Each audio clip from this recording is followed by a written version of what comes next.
नमस्कार. न्यूजनामा बातम्यांच्या जाहीरनाम्यामध्ये आपणा सर्वांचं मनपूर्वक स्वागत आहे. लातूर शहर महानगरपालिकेच्या महापौरपदी जयश्री सोनकांबळे यांची निवड झालेली आहे. त्यांनी नुकताच आता पदभार घेतलेला आहे. एका सर्वसामान्य कुटुंबातील गृहिणी म्हणून जयश्री सोनकांबळे यांची ओळख आहे. प्रभाग 12चं त्या नेतृत्व करतात. थेट आपण त्यांच्याकडे जाऊयात. सर्वप्रथम तुमचं अभिनंदन ताई. काय सांगाल, कशा पद्धतीने येणाऱ्या काळामध्ये लातूर शहराचे तुम्हाला प्रश्न सोडवायचे, काँग्रेस पक्षानं जो जाहीरनामा प्रसिद्ध केला आहे त्याची अंमलबजावणी करण्यासाठी तुमची काय पावलं असणार? निश्चितपणाने माझे म्हणणे आहे की लातूरमध्ये पाणी, कचऱ्याचा प्रश्न आहे, पाण्याचा प्रश्न आहे, लाईटचा प्रश्न आहे. सर्व प्रश्न मी सोडवायचा प्रयत्न करेन. होय. एका सर्वसामान्य कुटुंबातील गृहिणीला थेट महापौर पदाची तुमची वर्णी लागलेली आहे. त्यामुळे काय शब्दांमध्ये तुम्ही आभार व्यक्त केले तुमच्या नेत्यांचे? बोला. माननीय भैयासाहेब देशमुख यांच्या नेतृत्वाखाली महानगरपालिकेचे काम पूर्ण पाडले. महिलांचे अनेक प्रश्न आहेत. तुम्ही महिलांचं प्रतिनिधित्व करता. त्या प्रश्नांची सोडवणूक करण्यासाठी महापालिकेच्या वतीने काय पावले उचलली जाणार आहे? महिलांची सुरक्षा, CCTV कॅमेरे शहरामध्ये CCTV कॅमेरे लावायचे तुम्हाला. महिलांची सुरक्षा सभागृहामध्ये जवळपास 22 सदस्य भाजपाचे असणार आहेत, एक राष्ट्रवादीचे आहेत. विरोधी सक्षमपणे विरोधकांना सामोरे जाण्यासाठी तुमची काय रचना असणार आहे? सर्वांना सोबत घेऊन मी काम करायचा प्रयत्न करेन.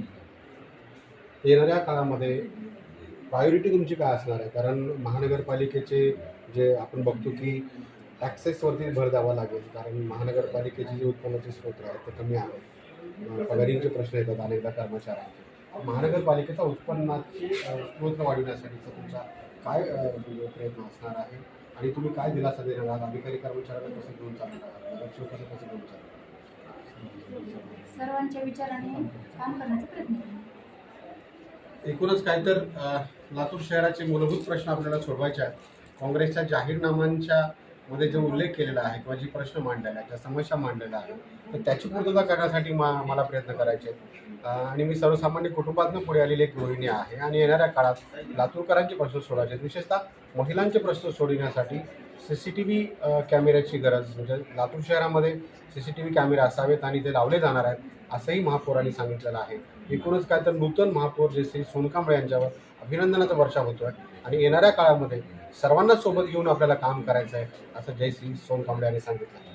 लातूर शहर महानगरपालिकेमध्ये नूतन उपमहापौर म्हणून स्नेहल उडगे यांनी पदभार घेतलेला आहे. काँग्रेस पक्षाचे नेते तथा आमदार अमित देशमुख यांनी त्यांना आता पदभार दिलेला आहे आणि पुढील शुभेच्छा दिलेल्या आहेत. सर, काय सांगाल?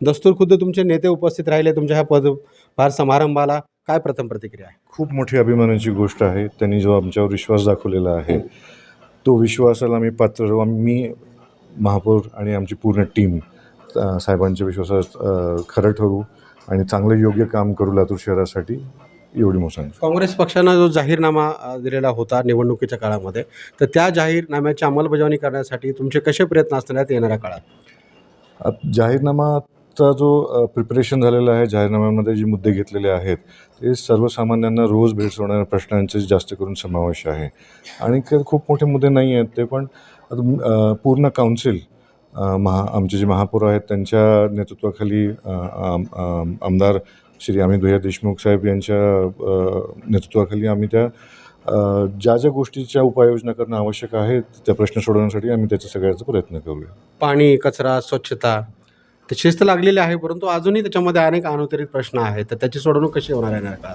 कचऱ्याच्या बाबतीत आत्ताच आपण साहेबांचं अमित भैयांचं आपण टिप्पणी ऐकलेली आहे की प्लास्टिक बंदी ही एक काळाची गरज आहे, कारण की प्लास्टिक जाऊन नाल्या आणि गटारीमध्ये तुंबतं आणि त्याच्यामुळे मग नाल्यांची घाण नाल्या आपल्याला पाहायला मिळतात. तर प्लास्टिक बंदीची जी अंमलबजावणी आहे ती जास्तीत जास्त कशी करता येईल याच्यासाठी आम्ही प्रयत्न करू. कचरा ऑटोमॅटिकली त्याच्यातनं 50% कचऱ्याचा प्रॉब्लेम दूर होईल.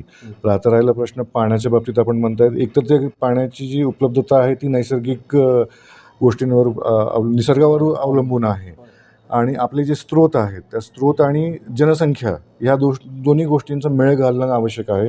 त्या दोन्ही गोष्टींचा मेळ घालून जे वेळापत्रक तयार केलं गेलेलं आहे सध्या कुठे 4 दिवसाच्या अनुषंगाने येतं, कुठे 5 दिवसाला फरकाने येतं, तर तो तर कमीत कमी तो तर वेळापत्रक आणि जेवढ्या वेळासाठी पाणी सोडलं जातं कमीत कमी ते तर अबाधित राहील आणि त्यात काही सुधारणा करण्यासारखं जर स्कोप असेल तर आम्ही नक्कीच त्याबाबत प्रयत्न करणार. कसं वाटतं स्नेहल उडगे हे नुकतेच काँग्रेस पक्षामध्ये आले, पहिल्यांदाच नगरसेवक झाले आणि उपमहापौरपद मिळालं सर? नाही, हा प्रश्न तुम्ही विचारलात तो माझ्यासाठी खूप चांगली गोष्ट आहे. म्हणजे मला ह्या प्रश्नाचं उत्तर देणं गरजेचं आहे की माझे थोडक्यात जर माझ्या परिवाराबद्दल सांगायचं झालं तर माझे आजोबा हे काँग्रेसचेच नगराध्यक्ष होते, वडील काँग्रेसकडनंच नगरसेवक होते आणि साहेबांचा जो 2011चं पहिलं आमदारकीचं इलेक्शन होतं तर पुरणमल शाळेचे तिन्ही बूथ्स हे माझ्याकडे होते. मी तिथला पोलिंग प्रमुख बूथ एजंट होतो आणि तिथे जी वोटिंगची जी रेट होता आणि तिथे जे साहेबांचं मार्जिन होतं पुढच्या 2 निवडणुकांपर्यंत ते अबाधित होतं. हायेस्ट रेट तिथं मी दिलेलं होतं. नंतर वकिलीमध्ये मी रमल्यानंतर मी 2006ला वकिलीमध्ये रमलो, प्रॅक्टिस चालू केली आणि त्याच्यानंतर मी वकिलीमध्ये रमल्यानंतर काळाच्या ओघात वकिलीत जास्त इंटरेस्ट क्रिएट झाला म्हणून मी पॉलिटिक्सपासून दूर गेलेलो आहे. असं नाही आहे की मला पॉलिटिकल बॅकग्राऊंड नाही आहे किंवा मी पॉलिटिक्समध्ये कामच केलेलं नाही अशातला भाग नाही आहे साहेब. तर संधी जी दिलेली आहे खूप मोठी संधी दिलेली आहे. एक कार्यकर्ता म्हणून मला संधी साहेबांनी दिली. मी सगळ्यांचं हे करतो आहे, रिप्रेझेंटेशन करतो आहे एक आणि त्याच अनुषंगाने मी पाहतो. पदभार स्वीकारला, प्रत्यक्ष कामाला सुरुवात झाली.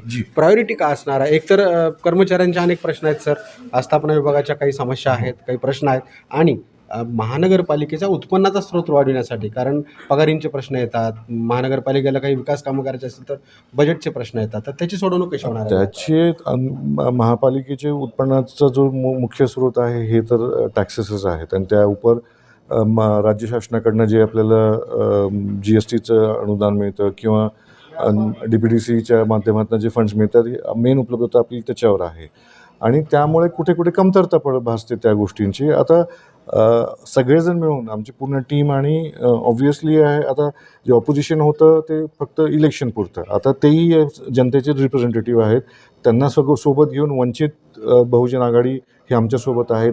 त्या चारीचे चारी नगरसेवक हे खूप अभ्यासू आहेत, त्यांनाही बऱ्याच गोष्टींचं ज्ञान आहे. त्या सगळ्यांच्या सोबत आम्ही मिळून आपलं इन्कम कसं वाढवता येईल महानगरपालिकेच्या बाबतीत नक्कीच आम्ही अभ्यास करून गोष्टी. धन्यवाद सर. स्नेहल उडगे सांगतात की एक दिवस मी काँग्रेस पक्षात आलो, नगरसेवक झालो, लगेच उपमहापौर झालो असं नाही आहे. तर माझ्या आजोबापासून काँग्रेस पक्षाची परंपरा आहे. काँग्रेस पक्षाचं आम्ही वर्षानुवर्षे काम केलं आहे, त्याच्यामुळं मला हे फळ मिळालेलं आहे आणि येणाऱ्या काळामध्ये जे मूलभूत प्रश्न आहेत आणि काँग्रेस पक्षानं जो जाहीरनामा प्रसिद्ध केलेला आहे तर त्या जाहीरनामाच्या अनुषंगानं सर्वच प्रश्न सोडविण्याची आपली प्रायोरिटी येणाऱ्या काळात असल्याचं स्नेहल उडगे यांनी सांगितलं आहे. कॅमेरा पर्सन संतोष मानेचा इस्माईल शेख, न्यूज नामा, लातूर.